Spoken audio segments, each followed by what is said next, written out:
gonna pop that pimple for me? What? You gonna pop that pimple for me? Oh. Yep, just a reminder, testing today, fellas. So defense, don't grab your mask, get tested.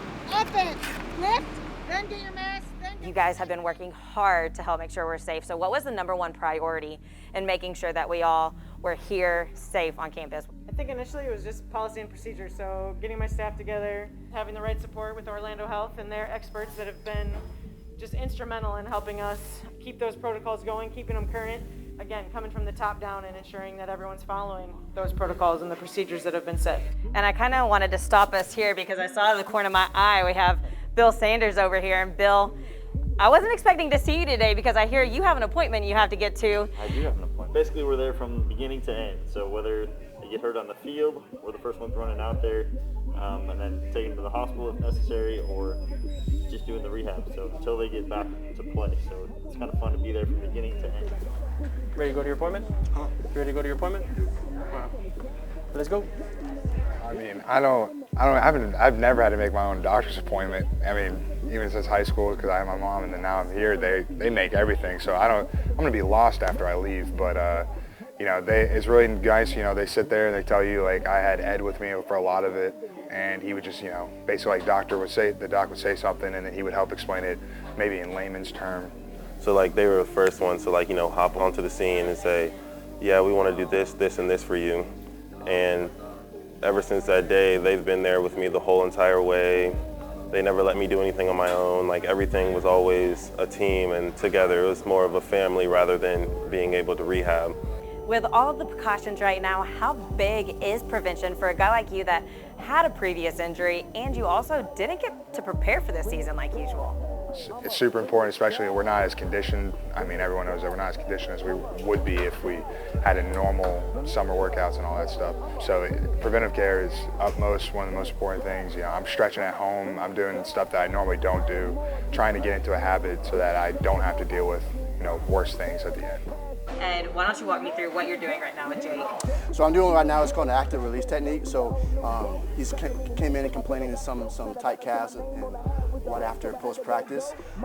So exactly what we want to do is just trying to prevent injuries, right? Strain calf, strain hamstring, anything like that. So we're going to do just getting in that muscle there and trying to release that muscle to try to get a little bit more loose there. Again, just to try to prevent anything, any strains, sprains, anything like that. How did it go today? Let's go. Don't film that one. And Ed, you're very humble. He's not going to say it, but he was awarded the Backbone Award, which is really the #1 assistant athletic trainer in the state of Florida. So congratulations.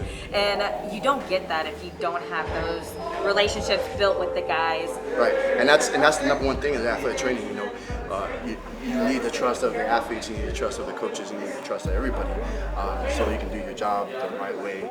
Right, when they come in here, hopefully they have the confidence that we can get them through the whole season without any issues, hopefully, and have a successful season. And you know, you see some of your guys that go to the NFL, they always come back.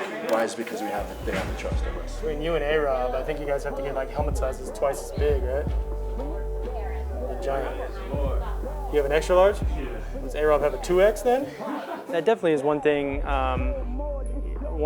glass half full thing that COVID has brought is the ability to interact with the players on a much more personal level.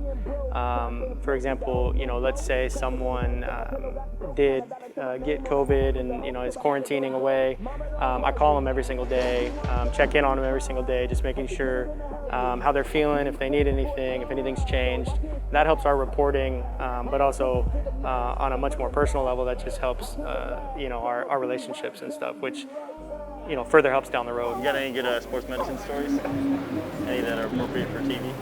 Just that one time that you helped me fix my broken heart.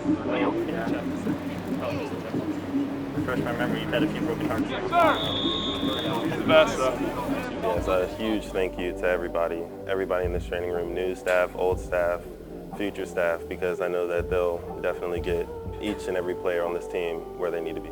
You know, our student athletes realize that, and they come back and they they know how they were treated here, and we treat people right, and we do the right thing by our student athletes regardless of anything else. So I think that they recognize that, and they realize that, and they want that care, and they realize how hard it is once you're outside these walls to get that care. So again, just it's humbling for sure, but again, that's why we get into this. Those relationships and the bonds we build with our student athletes is second to none in life to me.